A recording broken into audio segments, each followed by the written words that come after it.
Welcome to Sudbury Sports Unbiased, your source for no-spin coverage on the Sudbury Wolves, Sudbury Cubs, Sudbury Five, and Sudbury Cyclones with Rick and Craig. Hello, sports fans. Craig here, and today we're just minutes after the end of Game 3 of Canada's World Cup campaign as they played Switzerland in the final game of their group stage. The setting, BC Place in Vancouver, 53,000 maniacs ready, willing, and able to guide Canada, to will Canada on to victory. In their way stood Switzerland, a quality side, 19th ranked in the world, coming off a 4-1 victory against Bosnia-Herzegovina. Canada coming off a 6-0 thrashing of Qatar. The Canadian starting 11, there were a couple of changes today, and they were in the midfield. Firstly, Stefan Eustáquio was not deemed good enough to start. He was replaced by Matthew Choinière, and Nathan Saliba took over for the injured Ismail Kone. The Swiss made 4 changes to their team that beat Bosnia-Herzegovina the other day. So that's the setting. First place in Group B on the line. And this game started out rather cagey, and the Swiss took early control of the game, dominating the midfield as we expected. There was a hydration break, and that was good for Canada. Canada regained their momentum, had some good chances to score before halftime, but neither team could score an opening goal as the first half ended. We were halfway there, Canada, halfway to winning their group. Disaster struck in the 46th minute, just after the commencement of the second half. Switzerland broke down the wing, and there was a goal by Vargas in the 46th minute. The Canadian defense just lost their concentration for a couple of seconds, and that's all it took. Switzerland took a 1-0 lead. Switzerland increased their advantage in the 57th minute as Manzabi finished off a great passing play, beating Crépeau with a low shot.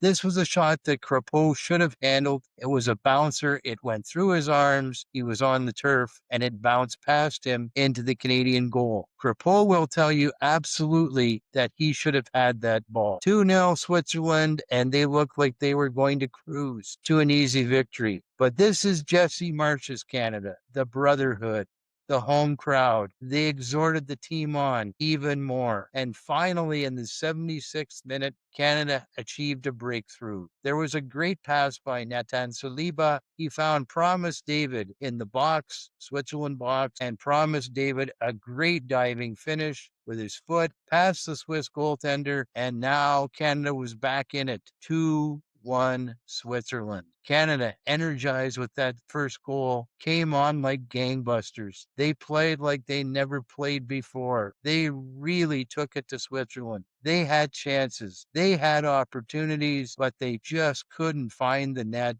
to tie the score and to win the group. Final score, bad news for Canada. Switzerland 2, Canada 1. So how would I rate this game? Let's look at the statistics that tell you everything pretty much that you need to know. Switzerland dominated large stretches of this game. They had 55%, and they completed more than 100 passes than Canada did. Canada did have the advantages on shots on goal and on target. Canada has 13 shots on goal, 7 on target.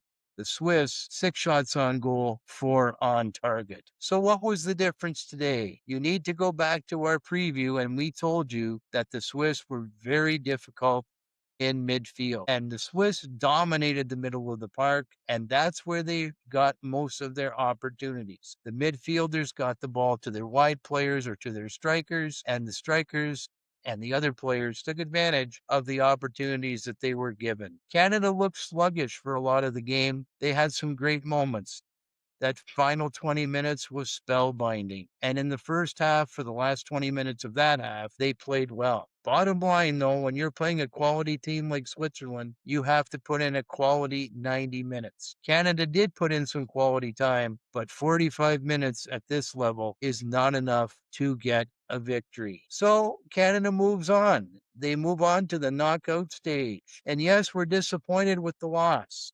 We would have loved to have seen a draw, would have loved even more to see a victory. But This is knockout football. Anything can happen. If you would have told Canadian supporters that at the end of the group stage they would be moving on to knockout football and the round of 32, you would have had Canada collectively say, "We'll take it." And we would have been proud to take it. That's what happens when the team goes first, gets to that top spot. You get greedy. You just think that it's all going to happen. But it didn't happen today. But it wasn't because Canada didn't give a valiant effort at the end. So what's next for Canada? They will have the advantage or maybe the disadvantage of playing the very first game in the round of 32. That will take place 3 p.m. on Sunday in Los Angeles. And there are a few opponents that they could play. The most likely opponent that they will play will be South Korea, although it could also be Czechia, depending on the result of that game tonight. If Czechia is the opponent,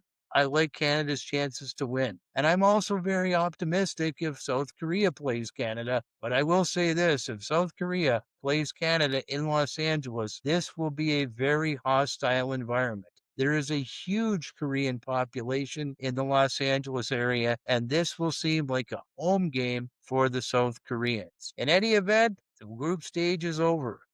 We're moving on to the round of 32. While we're here, we're just going to give you the other result that took place in Group B, and that was the game between Bosnia-Herzegovina and Qatar. And Bosnia-Herzegovina took the measure of Qatar by a score of 3-1. Bosnia-Herzegovina moves on to 4 points, and they will likely qualify for the round of 32. And their likely opponent will be the United States.